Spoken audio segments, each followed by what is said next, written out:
Welcome to my channel Hema Hungama. నేను మీ Hema and welcome to series Bigg Boss season 8 and episode number 13. మరి 13లో ఏముంది, ఎలా జరిగింది, ఏంటి అన్న చూద్దాం. నిన్న ఎపిసోడ్ అయితే టెలికాస్ట్ అయిపోయింది. ఫస్ట్ అయితే వాళ్ళు డిస్కషన్స్ పెట్టుకున్నారు. ప్రేరణ ఇలాగ సరిగ్గా చూడలేదని ప్రేరణ ఆడడం మొదలుపెట్టింది. లేదు నువ్వు బాగానే చేసావు, ఎవరైనా అలాగే కన్ఫ్యూజ్ అవుతారు అది ఇది అని చెప్పి అనడం జరిగింది. మనం అనాలిసిస్లో కూడా మాట్లాడుకున్నాము. లైక్ ఏంటంటే ట్రూత్ ఆర్ డేర్ ఆడుతున్నారని చెప్పేసి బాటిల్ స్విచ్ చేస్తూ ఒక్కొక్కళ్ళు ఒక్కొక్క ఇచ్చిన టాస్క్ చేయాలని చెప్పేసి చెప్పడం జరిగింది. సో ఆల్మోస్ట్ అందరూ చాలా బాగానే చేశారు, వాళ్ళు యాక్టివ్గానే పార్టిసిపేట్ చేశారు. ట్రూత్ ఆర్ డేర్లో యష్మి గురించి నిజం చెప్పమని అంటే చికెన్ దొంగతనం చేశానని ఒప్పుకుంది. ఆ తర్వాత శేఖర్ భాష నైనిని ఒక అబ్బాయిని ఎత్తి స్విమ్మింగ్ పూల్లో పాడాలంటే శేఖర్ భాషని ఎత్తి పాడేసింది. ఆ తర్వాత ఆదిత్య ఓం అమ్మాయిలాగా లిప్స్టిక్ వేసుకుని మొత్తం గేమ్ అంతా అయ్యేంతవరకు ఉండాలంటే తను లిప్స్టిక్ వేసుకున్నాడు. అండ్ నెక్స్ట్ సోనియా ఆడపులంట అసలు ఎంత వరస్ట్గా ఉందంటే ఇంకా చెప్పడం, వాళ్ళు అనడానికి వేయించుకుని అని అనడానికి సరిపోయింది సార్, దండం సార్ మీకైతే. ఆ తర్వాత మళ్ళీ ఇంకెవరు మన నిఖిల్ చీర కట్టుకున్నాడు, నిఖిల్కి పాట కూడా వేశారనమాట, నక్లీస్ గొలుసు పాట. వీళ్ళందరూ బాగా యాక్టివ్గానే చేశారు. సో ఏంటంటే ఆల్రెడీ బిగ్ బాస్ టీంలో నిఖిల్, సోనియా, పృథ్వీ అండ్ అభయ్ వీళ్ళందరూ ఒక టీం అయిపోయారనమాట, ఒక టీం లాగా అయిపోయారు. వీళ్ళందరూ కూడా సోనియా ఒక బ్యాచ్ ఇదిలాగా పెట్టుకుంది. అంటే పెద్దోడు, చిన్నోడు, పెద్దన్న అనమాట, ఏవో పేర్లు పెట్టింది. సో ఏదో నడుస్తుంది. సోనియా ఆట తీరు ఏం లేదండి, నాకు ఎక్కడా కనబడతలేదు. మీకు ఎవరికైనా కనిపిస్తే మాత్రం నాకు కమెంట్ చేయండి. నాకు ఎక్కడ ఆమె ఆట తీరు ఆమె ఆడుతున్నట్టు ఏం అనిపించలేదు.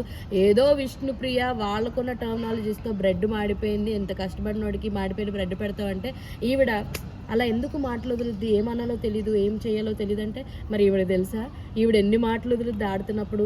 నిన్న సాక్స్ గేమ్ ఏదైతే ఉందో అందులో లిటరల్లీ మిస్లీడ్స్ చేసిన వాళ్ళు యష్మి, పృథ్వీ అండ్ సోనియా ఫస్ట్ ప్లేస్లో ఉంటారనమాట. ఒక డైలాగ్ అన్నాడు నిఖిల్, ఎవరు సంచాలక చేశారు మీ టీము, ఎవరికి సపోర్ట్ చేసావు మీ టీము, ఆఖరికి పప్పు అయింది ఎవరు, నువ్వు అన్నాడు. నిజంగానే పప్పు అయింది మన ప్రేరణ అని చెప్పుకోవచ్చు. ఆ తర్వాత సో ఎమోషనల్గా ఒక ఇద్దరి మాత్రం పంపించడం జరిగింది. లైక్ ఫస్ట్ వీక్లోనే గేమ్ అయిపోయింది. గేమ్లోకి గెలిచిన వాళ్ళు నిఖిల్ క్లాన్ ఎక్కువ డబ్బులు సొంతం చేసుకున్నారని చెప్పడం జరిగింది.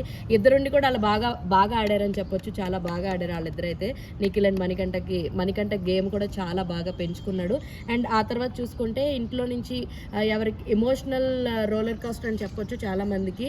ఎందుకంటే ఫస్ట్ అభయ్ అండ్ నిఖిల్కి పెట్టారనమాట షర్ట్ అండ్ వాచ్, అభయ్ కోటేశారు అందరూ.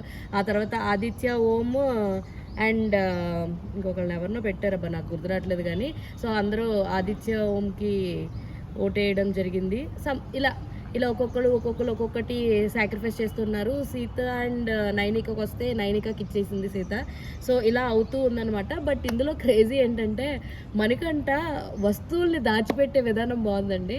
ఏంటి భీమ్ బ్యాగ్లో పచ్చడి పెడితే ఆ పచ్చడి డబ్బా ఇవ్వడం కోసం యష్మి చేత ఒళ్ళు నొక్కించుకున్నాడు, స్వీట్గా మాట్లాడిపించుకున్నాడు. ఇవన్నీ చేసిన తర్వాత వాడి బ్యాగ్ కూడా కొట్టేస్తే మనం కొట్టేసినప్పుడు మన వస్తువులు కూడా కొట్టేస్తారు, చాలా జాగ్రత్తగా ఉండాలని అంటాడు. అది కాకుండా అందరూ పడుకుంటే అప్పుడు కూడా దొంగతనం చేస్తున్నట్టు ఇటు బాగా మంచి కన్నాలేసే దొంగలా తయారయ్యాడు. మొత్తానికి ఏదైనా ఆట అయితే బాగా ఆడుతున్నాడు అబ్బా, అదైతే మెచ్చుకోవచ్చు. సో ఇది ఓవరాల్ లైక్ నిన్న జరిగిన ఎపిసోడ్ అనమాట. పెద్దగా చెప్పుకోవడానికి ఏం లేదు, ఉందంటే ఉంది అంతే. సో ఇలాంటి ఇంట్రెస్టింగ్ అండ్ మోర్ అప్డేట్స్ కోసం ప్లీజ్ డూ ఫాలో హేమ హంగామా. అరే చెప్పురా అరే అదేరా ఇందాక చెప్పమని చెప్పే కదా, ఏది ఫ్రెండ్స్ సబ్స్క్రైబ్ చేసుకోండి ఫ్రెండ్స్ కదా, మీరు కూడా సబ్స్క్రైబ్ చేసుకోండి. లేకపోతే తెలుసుగా